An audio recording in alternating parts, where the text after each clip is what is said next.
पाइला में जो respiratory system है उसमें पाइला जो है एम्फीबियस नेचर का है, और एम्फीबियस नेचर का होने का मीन्स ये है कि पाइला वाटर में और लैंड पर दोनों जगह सरवाइव कर सकता है। तो जब दोनों जगह सरवाइव कर सकता है तो उसके अंदर जो है रेस्पिरेटरी सिस्टम भी वैसे ही होंगे, ठीक है। तो उनमें जो है बेसिकली एरियल रेस्पिरेशन के लिए पल्मोनरी सेक जो है पाए जाते हैं, जिन्हें हम लंग्स भी कहते हैं, और एक्वेटिक रेस्पिरेशन के लिए उनके अंदर गिल्स या टीनिडियम जो है पाए जाते हैं, जिनकी बात हम लोगों ने जो है पहले भी यहाँ पर की थी, टीनिडियम की, ठीक है। पहले भी हम लोगों ने टीनिडियम के बारे में जब मैं मॉर्फोलॉजी पढ़ा था उस टाइम बताई थी इसमें। सबसे पहले मैं बात कर रहा हूँ गिल्स की या टीनिडियम की। तो गिल्स या टीनिडियम जो होते हैं ये पाइला के अंदर जो मेंटल कैविटी जो होती है उस मेंटल कैविटी के राइट साइड के अंदर जो ब्रेंकियल चैम्बर है उस ब्रेंकियल चैम्बर की डोर्सोलेटरल वॉल पे ये गिल्स पाए जाते हैं, ठीक है। कहाँ पाए जाएंगे? जो मेंटल कैविटी है उस मेंटल कैविटी के राइट में जो ब्रेंकियल चैम्बर है उस ब्रेंकियल चैम्बर की डोर्सोलेटरल वॉल पर ये गिल्स या टीनिडियम जो है ये जो है लगे हुए होते हैं। और ये गिल जो होते हैं मोनोपेक्टिनेट होते हैं। मैंने कल ही आपको बताया था कि मोनोपेक्टिनेट क्या होते हैं। मोनोपेक्टिनेट होते हैं क्योंकि इनमें रो जो है लेमिला जो लेमिली हैं उनकी सिंगल रोज जो है यहाँ पर प्रेजेंट होती है, और ये सभी लेमिलीज जो हैं वो टीनिडियल एक्सिस पर जुड़ी हुई होती है, ठीक है। सभी लेमिली जो है यहाँ पे ये टीनिडियल एक्सिस पे जुड़ी हुई होती है। जैसे ये टीनिडियल एक्सिस है और सभी लेमिली जो है यहाँ पर इस तरह से जो है जुड़ी हुई होती है टीनिडियल एक्सिस पे। अब यहाँ पर ये जो गिल्स की जो लेमिली है ये सभी सेम साइज की नहीं होती है। ये जो गिल्स की लेमिली है ये सभी सेम साइज की नहीं होती है। ये जो है बीच में तो बड़ी होती है, बीच वाले पोर्शन में ये जो लेमिली है वो ज़्यादा बड़ी होती है, और दोनों जो इसके एंड्स हैं वहाँ पर ये छोटी होती है। जो लेमिली है वहाँ पर छोटी होती है। जैसे डायग्राम के अंदर आपको ये देखिए यहाँ पे जो गिल है ये गिल दोनों जो एंड्स हैं इनके उन एंड्स पर तो ये जो लेमिली है वो छोटी है, लेकिन मिडिल के अंदर ये लेमिली क्या है? बड़ी है, ठीक है। जो टीनिडियल लेमिली है वो बड़ी है। तो इस तरह से जो है जो इसका गिल है वो बेसिकली मोनोपेक्टिनेट टाइप का गिल इसके अंदर पाया जाता है। और यहाँ पर अगर हम हर एक गिल की हिस्टोलॉजी की अगर हम बात करें कि हिस्टोलॉजी किस तरह की होती है गिल्स की, तो यहाँ आप देखें ये जो गिल है ये जो गिल है जो मोनोपेक्टिनेट है जो कि मेंटल कैविटी में ब्रेंकियल चैम्बर के डोर्सोलेटरल साइड पर जो है लगा हुआ है। ये इसकी अगर हर एक लेमिला की हम बात करें, ये जो लेमिला है इस लेमिला की हम बात करें, ये लेमिला है इस लेमिला की हम बात करें, तो इस लेमिला को जब हम इस तरह से कट करेंगे, इस तरह से कट करेंगे यहाँ पर, और कट करने के बाद हम इसको ऊपर से ऑब्जर्व करेंगे, इस तरह से ऊपर से हम इसको अगर ऑब्जर्व करेंगे तो यहाँ पर हमें ऐसी इसकी हिस्टोलॉजी दिखाई देगी। आपको दिखाई दे रही है? ये ऐसी हिस्टोलॉजी हमें दिखाई देगी जिसमें 2 लेयर्स जो है एपिथेलियल लेयर जो है हमें यहाँ पर दिखाई देगी। ये 2 एपिथेलियल लेयर जो हैं हमें यहाँ पर ऑब्जर्व होगी, और ये एपिथेलियल लेयर जो हैं ये जो एक्सिस है टीनिडियल एक्सिस, उस टीनिडियल एक्सिस पे लगी होगी, ठीक है। ये जो 2 एपिथेलियल लेयर्स हैं ये 2 एपिथेलियल लेयर्स इस टीनिडियल एक्सिस पे लगी हुई होगी। इस टीनिडियल एक्सिस में क्या होगा? कनेक्टिव टिश्यू होंगे, मसल फाइबर्स होंगे, ठीक है। और ये जो टीनिडियल एक्सिस है कहाँ जुड़ी थी? ये टीनिडियल एक्सिस डोर्सोलेटरल वॉल जो है मेंटल की यानी ब्रेंकियल चैम्बर की जो डोर्सोलेटरल वॉल है यानी कि मेंटल की जो वॉल है उस मेंटल की वॉल पर ये जो है जुड़ी हुई होगी, ठीक है। ये तो टीनिडियल एक्सिस हो गया, ये टीनिडियल एक्सिस है, ये वाला पोर्शन, ये वाला पोर्शन, ये जो टीनिडियल एक्सिस है, ठीक है, ये टीनिडियल एक्सिस है। टीनिडियल एक्सिस जो है वो उसमें जो है यहाँ कनेक्टिव टिश्यू और मसल फाइबर्स प्रेजेंट होते हैं दोनों ये, और नीचे की तरफ ये जो टीनिडियल एक्सिस है किससे जुड़ा होगा? मेंटल की वॉल से, ठीक है ना। तो यहाँ पर जो एपिथेलियल लेयर है उस एपिथेलियल लेयर के अंदर 3 तरह की सेल्स हैं।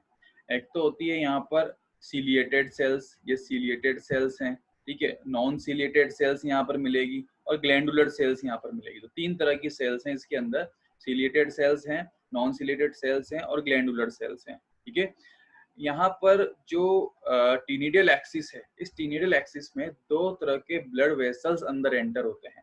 2 तरह के ब्लड वेसल्स होते हैं, एक तो अफ्रेंट ब्लड वेसल्स और एक efferent blood vessels. Afferent blood vessel जो है ये इस पूरे गिल के अंदर ब्लड को लेके जाता है। ये अफ्रेंट ब्लड वेसल जो है ये पूरे गिल के अंदर ब्लड को लेके जाएगा। और जो इफ्रेंट ब्लड वेसल है ये इसमें से, पूरे गिल में से ऑक्सीजनेटेड ब्लड को बाहर निकालेगा। मीन्स यहाँ पर ब्लड गया अंदर, गिल के अंदर ब्लड गया। यहाँ पर देखो ये जो गिल एक्सिस है, इस गिल एक्सिस में 2 तरह के यहाँ पर ब्लड वेसल्स पाए जाते हैं। एक ब्लड वेसल जिससे ब्लड जो है यानी कि डीऑक्सीजनेटेड ब्लड जो है वो अंदर की तरफ एंटर होगा, और दूसरा इफ्रेंट ब्लड वेसल जहाँ से ऑक्सीजनेटेड ब्लड बाहर की तरफ निकलता है। जब ब्लड अंदर एंटर होता है तो अंदर एंटर होने के बाद वो ब्लड जो है छोटी छोटी कैपिलरीज के थ्रू जो है, ये जो गिल प्लेट हम बोल सकते हैं या हम जो है गिल लैमिला बोल सकते हैं, उन लैमिला के अंदर जो है ये सर्कुलेट होता है। और ये लैमिला जो है वाटर के कांटेक्ट में रहती है। तो जब वाटर के कांटेक्ट में रहती है तो इजीली वाटर से जो ऑक्सीजन है वो ऑक्सीजन इन गिल लैमिला के थ्रू ब्लड वेसल्स के जो है ब्लड के अंदर चली जाती है, और ब्लड से CO2 जो है वो बाहर की तरफ आ जाती है। ठीक है, ब्लड से क्या करेगी, CO2 जो है वो बाहर की तरफ वाटर के अंदर आ जाएगी। अब वो जो ब्लड ऑक्सीजनेटेड हुआ, वो ऑक्सीजनेटेड ब्लड जो है ये इफ्रेंट ब्लड वेसल से बाहर आकर के हार्ट के अंदर चला जाता है। तो ये स्ट्रक्चर जो है ये स्ट्रक्चर है गिल की, जिसमें हमने ज्यादा कुछ नहीं देखा, हमने पोजीशन देखी कि गिल्स कहाँ मिलेंगे। तो ये पोजीशन मैंने आपको जो है जब मैं मॉर्फोलॉजी पढ़ा रहा था तो उस टाइम पे भी मैंने आपको ये चीज बताई थी। मैं एक बार फिर दोबारा से वो मॉर्फोलॉजी वाली स्लाइड आपको जो है शो कर देता हूँ।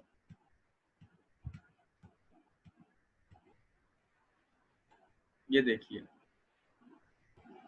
यहाँ पर मैंने आपको मेंटल कैविटी के बारे में मैं आपको बता रहा था कि मेंटल कैविटी जो है लेफ्ट और राइट के अंदर डिवाइडेड रहती है। तो राइट में आप देख सकते हो, राइट वाला जो चैम्बर है वो चैम्बर कौन सा है, राइट वाला चैम्बर है यहाँ पर ब्रेंकियल चैम्बर, और लेफ्ट वाला चैम्बर है पल्मोनरी चैम्बर। तो ब्रेंकियल चैम्बर में डोर्सोलेटरल साइड में ये गिल्स प्रेजेंट होते हैं। ठीक है, ये गिल्स हैं, डोर्सोलेटरल साइड में ये गिल्स हैं। और ये गिल्स कैसे होते हैं, ये गिल्स भाई मोनोपैक्टिनेट होते हैं, मतलब गिल लैमिली जो होती है वो इसके अंदर प्रेजेंट होती है। ठीक है, और गिल लैमिली जो है वो गिल एक्सिस पर अटैच होती है, गिल एक्सिस पर जुड़ी हुई होती है। और यहाँ पर जो लैमिली हैं वो सभी एक जैसे शेप, एक जैसे साइज के नहीं होते हैं। जो दोनों एंड्स हैं इनके, उन एंड्स पर तो ये छोटे होते हैं, लेकिन मिडिल पार्ट के अंदर ये काफी बड़े होते हैं। और हर एक अगर हम बात करें इनके गिल की, तो गिल के अंदर जो है गिल एक्सिस जो है, उस गिल एक्सिस के अंदर 2 तरह के ब्लड वेसल्स जो हैं आपको देखने को मिलेंगे। एक तो अफ्रेंट ब्लड वेसल है और एक इफ्रेंट ब्लड वेसल है। अफ्रेंट ब्लड वेसल के थ्रू यहाँ पर जो डीऑक्सीजनेटेड ब्लड है वो अंदर जाता है। देन वो जो है गिल लैमिला के अंदर सर्कुलेट होता है, और गिल लैमिला के अंदर सर्कुलेट होने से वो ऑक्सीजनेटेड हो जाता है, और ऑक्सीजनेट होने के बाद वो इफ्रेंट ब्लड वेसल के थ्रू बाहर की तरफ आ जाता है। अगर हम प्रत्येक गिल लैमिला की स्ट्रक्चर की बात करें तो गिल लैमिला की जो टीएस है, उस टीएस के अंदर हमें 2 तरह के जो है एपिथेलियल लेयर जो है इसके अंदर देखने को मिलेगी। जो एपिथेलियल लेयर है वो एपिथेलियल लेयर टीनिडियल एक्सिस और मेंटल पर टिकी हुई, यानी कि बेसिकली तो हम बात करें कि टीनिडियल एक्सिस जो है उस टीनिडियल एक्सिस पर ये जो है अटैच्ड है। टीनिडियल एक्सिस किससे बना है, कनेक्टिव टिश्यू है और मसल फाइबर्स हैं। और ये पूरा जो गिल लैमिला है ये मेंटल जो है उस मेंटल या पेलियल एपिथेलियम से अटैच्ड है। यहाँ पर 3 तरह की सेल्स हैं, सिलियरी सेल्स हैं यानी सिलिएटेड एपिथेलियल सेल्स हैं, इधर से नॉन सिलिएटेड हैं, और ग्लैंडुलर सेल्स यहाँ पर प्रेजेंट है। ठीक है, बीच में स्पेस प्रेजेंट होता है जो कि बेसिकली जो है ब्लड कैपिलरीज जो है उनका जो है वर्क करता है। ठीक है, तो यहाँ पर जो ब्लड अंदर एंटर हो रहा है आप देख सकते हैं कि लैमिला में किस तरह से सर्कुलेट हो रहा है ये। ठीक है, तो ये तो मैंने बात की यहाँ पर गिल्स की। अगर पल्मोनरी सैक की अगर हम बात करें, पल्मोनरी सैक की, तो मैंने डायग्राम के अंदर जो पहले जो डायग्राम शो किया था मैंने,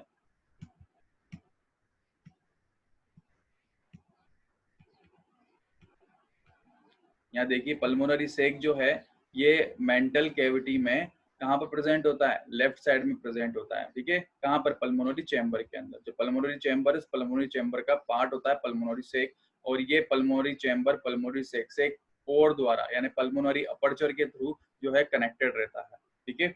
यहाँ पर ये जो पल्मोनरी सेक है इसकी वॉल हाईली वेस्कुलर होती है, और हाईली वेस्कुलर होने की वजह से जब एयर अंदर की तरफ एंटर होती है तो एयर से डिफ्यूजन के थ्रू ऑक्सीजन अंदर जो ब्लड में चली जाती है, और ब्लड से CO2 इस जो है पल्मोनरी सेक के अंदर आ जाती है, जहां से ये पल्मोनरी चैम्बर से होते हुए एयर बाहर की तरफ निकल जाती है, ठीक है।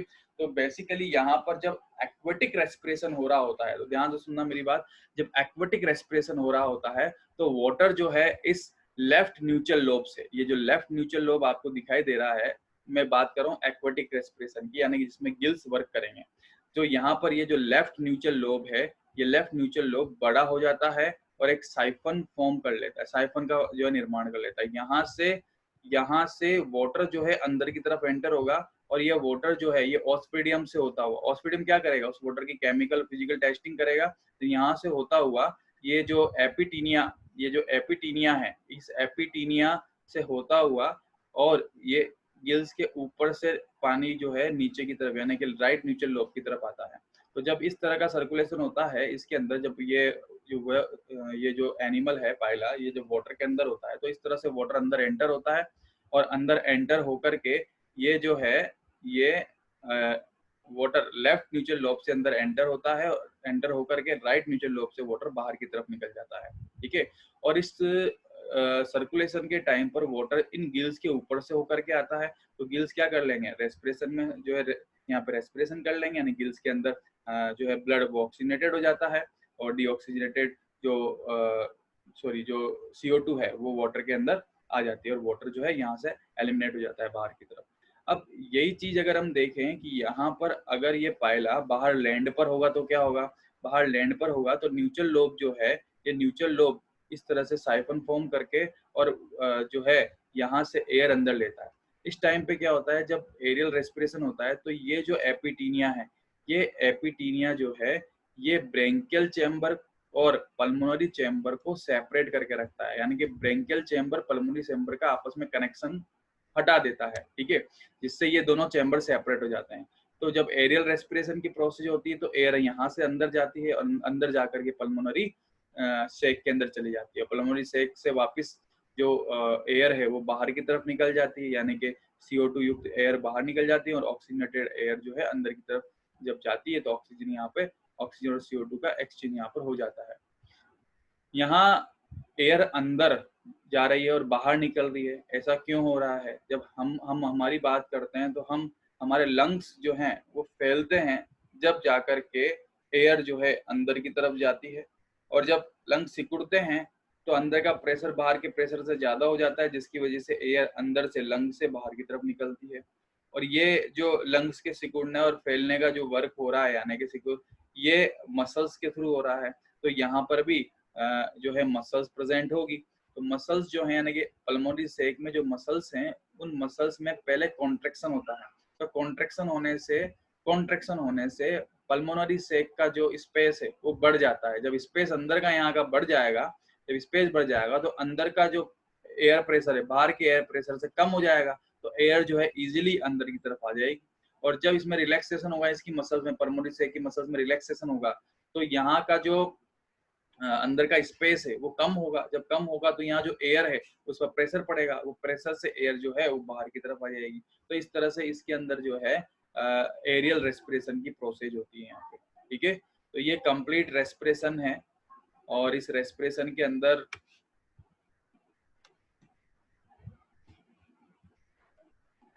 हमने दो तरह के रेस्पिरेशन जो है इसके अंदर देखे हैं, एक तो एरियल रेस्पिरेशन और एक एक्वेटिक रेस्पिरेशन की प्रोसेस, ठीक है।